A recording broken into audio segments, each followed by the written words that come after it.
Let's jump right into another daily problem. Before we start, if you ever have questions while we go through this, just drop them in the comments and I will make sure to answer them. Today we are looking at smallest divisible digit product 1. Here is the full problem description. It looks a little wordy, so let's break down exactly what it's asking us to do, step by step. We are given two simple inputs, a starting number, which we will call en, and a target number, which we will call t. Our goal is to count up from our starting number, looking for the very first number that meets a special condition involving its digits. That condition uses something called a digit product. This just means you take a number, split it into its individual digits and multiply them all together. For example, 15 becomes 1 times 5, which equals 5. Let's walk through an example to see it in action. Say our start value is 15, and our target is 3. We start right at 15. The product of its digits is 5. If we try to divide 5 by 3, we get a remainder, so 15 is not our answer. So we just move to the next number, 16. The product of 1 and 6 is 6. Since 6 divides perfectly by 3, we've found a match. And 16 becomes our final output. It really is that simple. So how do we solve this in code? The simplest way is actually the best way here. Just use a loop to count up one by one and check every single number. You might wonder if brute forcing it like this will cause a timeout error. The answer is no, because of a neat mathematical trick with digits. If we just keep adding 1 to a number, within 10 steps at the absolute most, we are guaranteed to reach a number that ends in a 0. And why is 0 so magical here? Because if a number ends in 0, multiplying all its digits together will result in 0. And 0 is evenly divisible by any target number you throw at it. Here is the full Python solution provided by the official editorial. It looks like a lot at first glance, so let's break it down into tiny pieces. Inside our solution, we define a small helper function called check. This function will take a number and start tracking a running product, starting at 1. We use a loop to peel digits off the end of our number. By taking the number modulo 10, we get the very last digit and multiply our product by it. Then we chop that last digit off by using integer division.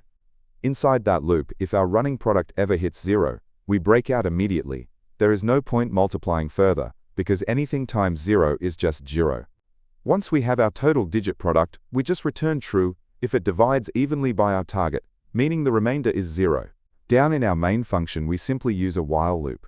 As long as our helper function says false, we add 1 to our number and try again. When it finally says true, we just return that number. Let's run a quick trace just to see the exact flow. Let's pretend our start number is 14, and our target is 2. We pass 14 to our helper function.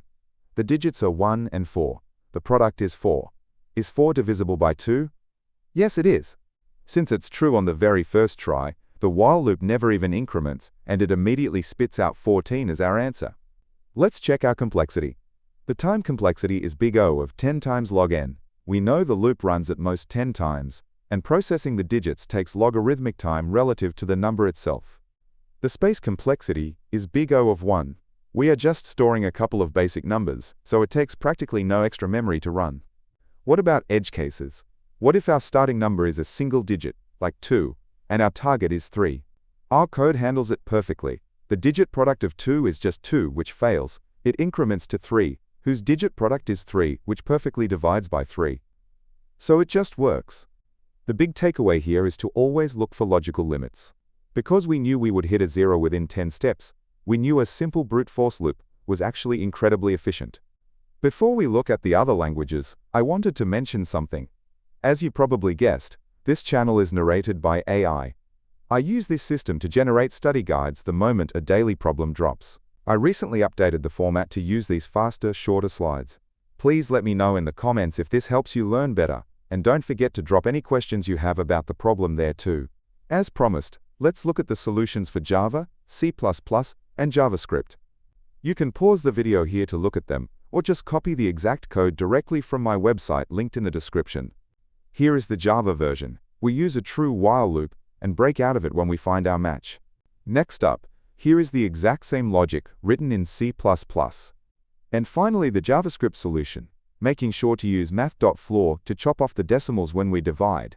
If these quick visual guides help you, consider supporting the channel at buymeaboba.com/Leetcode daily. I want to eventually cover every problem on the platform. Please like, subscribe, turn on those notifications, and I will catch you in the next one.